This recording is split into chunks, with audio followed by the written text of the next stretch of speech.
All right, 44 days off, right? An advantage? Yeah. No. I mean, come on. People are complaining about how this tournament is set up. Well, I understand that the tournament is not without its flaws, and I get that. But trust me, if the Windsor Spitfires had their druthers, it wouldn't be 44 days off. And you can look at it one of two ways. One, you can say, well, they had a chance to all get healthy, spend some time in the gym. We all know by the end of the season you're physically worn down, and so maybe it's advantage Windsor Spitfires there. But what you make up in physical strength, you can lose in timing, and there's nothing that can replicate a game. Nothing can replicate a series and that intensity, and that's why we haven't seen the host team win going back to 2012 in Shawinigan. And I understand that Erie's upset, Erie Otters fans are upset too, but they kind of beat them twice. Like at the end of all of this, and I get the tournament has its warts, but the Windsor Spitfires beat the champs in the Western League, the champs in the Q, and the champs from the O twice, who were the top team in the CHL's top 10 by season's end. So I get that it's not perfect, but I don't think that it diminishes what the Windsor Spitfires were able to pull off here. Okay, but you know what? I think if you brought back the Chicago Blackhawks right now, they'd give Nashville a little better run for their money than they did in the first round, now that Nashville's gotten beat up over the last 20 games. These are the rules, though, and we all I understand them. I got it. Like, I mean, this is the way that it is. I mean, this is the way that CHL wants to have the tournament. They want a host city. They want a fan fest. And these things just can't happen based on, who finishes the end of the playoffs well and who gets, decided upon to be the host team. It's tricky. Some may say this tournament is sort of just the format of this tournament has outlived its welcome. And I understand that those people have a lot of legitimate points.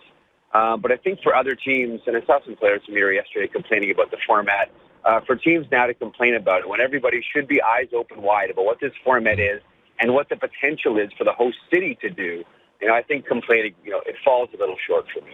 Jeff Marek joining us on Brady and Price. By the way, he'll end with his this cabaret story. I mean, the Eagles don't pull out Hotel California as the third song of the set, so you're going to end on a big note. He's driving back to Memorial Cup next year. It's in Regina. He's a lot less likely to drive back from that tournament 12 months from now. So Leaf fans they can't wait for free agency. They even can't wait probably for the draft. And there should be some genuine excitement about Jeremy Bracco. I watched him play twice in person at the World Juniors. Yep. Saw him once with Kitchener and then all these games on TV.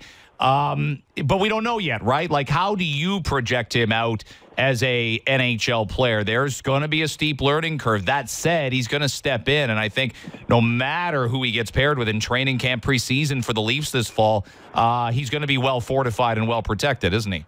Such a highly skilled player. At the end of it, you look at that Leafs goal, which ended up being the game winner. He starts that Mohawk-style skating around the blue line, and no one does it better in the CHL than Jeremy Bracco. He may be the most creatively gifted playmaker in the entire CHL, with all due respect to Matthew Barzal. He's probably, when you look at that 10-2 skating style, that Jeff Skinner, for the older folks listening right now, Greg, the Ulf Dallin style of skating, there's no one better than Jeremy Bracco right now. And it confuses defensemen because you don't know which way the player is going to go. You don't know what he's going to do. You don't know if he's going to accelerate, he's going to decelerate, if he's going to shoot, he's going to pass. I always come short of saying he needs to get stronger because you look at what happened with Mitch Marner this year, and then I say to myself, well, how many Mitch Marners can you have on the team? He's got great vision. He's got great skill. You still like to say to yourself, give him let him season with the Marlies before you bring him up to the big club. But this guy has sort of jumped over every hurdle that's been placed in front of him. U18 champion, U20 champion, and now Mastercard Memorial Cup champion. And for my money, he was probably, with all due respect to Dylan Strome, who was excellent and won tournament MVP, he may have been the best forward at the entire tournament.